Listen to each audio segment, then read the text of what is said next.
दोस्तों, जैसे दिन के बाद रात होना निश्चित है, ठीक उसी प्रकार यह भी निश्चित है कि जिसने भी इस मृत्युलोक में जन्म लिया है उससे एक न एक दिन मरना अवश्य ही है। अर्थात दोस्तों, अगर पृथ्वी लोक पर कोई सबसे बड़ा सत्य है तो वो है प्राणी की मृत्यु।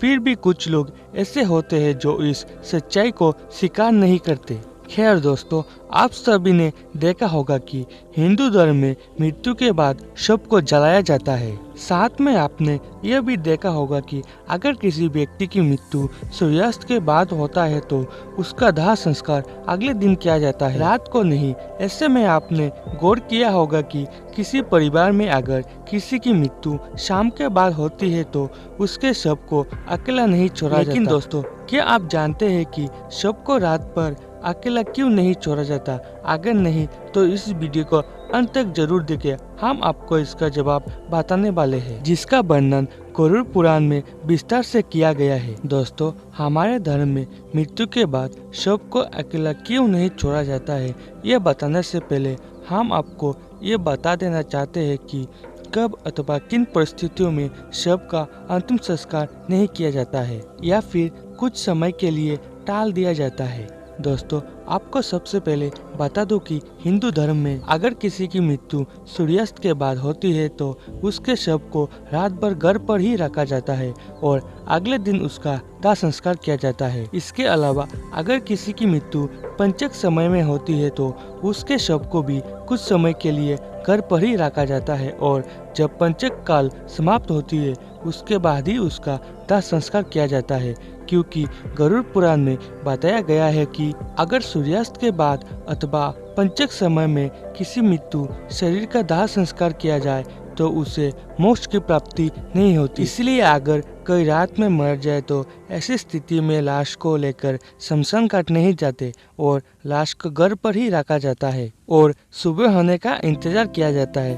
और ऐसे में मृत शरीर को एक भी पल के लिए अकेला नहीं छोड़ा जाता और कोई ना कोई व्यक्ति हमेशा रखवाली के लिए मौजूद रहता है। मृत शरीर को अकेला नहीं छोड़ने का सबसे बड़ा कारण यह है कि अगर शव को अकेला छोड़ दिया जाए तो हो सकता है कि कुत्ते बिल्ली जैसे जानवर उसे नोच खाया। और गरुड़ पुराण की मानो तो ऐसे में मृत आत्मा को भी यमलोक के मार्ग पर ऐसे ही यातनाएं सहनी पड़ती है। साथ ही ऐसा भी माना जाता है कि अगर शव को अकेला छोड़ दिया जाए तो उससे गंध आने लगती है। ऐसे में ये जरूरी हो जाता है कि वहाँ कोई ना कोई व्यक्ति बैठा रहे और धूप या अगरबत्ती शव के चारों तरफ जलाए रखे ताकि शव से आने वाली दुर्गंध चारों ओर ना फैल पाए। गरुड़ पुराण के अनुसार भगवान विष्णु गरुड़ जी से पूछने पर, हे पक्षीराज, इन सब के अलावा अगर किसी की मृत्यु हो जाती है और उसकी कोई संतान नहीं है, ऐसे समय पर भी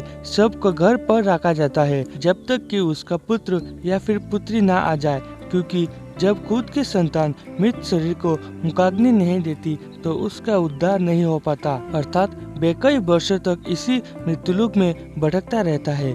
इसके बाद विष्णु जी बताते हैं कि सूर्यास्त के बाद अगर किसी भी शरीर को जला दिया जाए अर्थात उसका अंतिम संस्कार कर दिया जाए तो वे मृत आत्मा असुर, दानव अथवा पिशाच योनि में जन्म लेती है, जहाँ उसे कई तरह के कष्ट सहने पड़ते हैं। और यही वजह है कि हिंदू धर्म में रात को अंतिम संस्कार करने से मना किया जाता है। आगे विष्णु जी बताते हैं कि रात में मृत शरीर को अकेला छोड़ दिया जाए तो उस शरीर में आसपास भटक रही दुरात्मा भी प्रवेश कर जाती है, जिसके मृतक के साथ साथ उसका परिवार को भी कई तरह के कष्ट भोगने पड़ते हैं। साथ ही यह भी बताते हैं कि शव को अकेला इसलिए भी नहीं छोड़ा जाता क्योंकि मरे हुए आदमी की आत्मा वहीं पर भटकती रहती है और अपने परिजनों को देखती रहती है। कहा जाता है कि इंसान की मृत्यु के बाद शरीर आत्मा से खाली हो जाता है और इसी वजह से उस मृत शरीर में कोई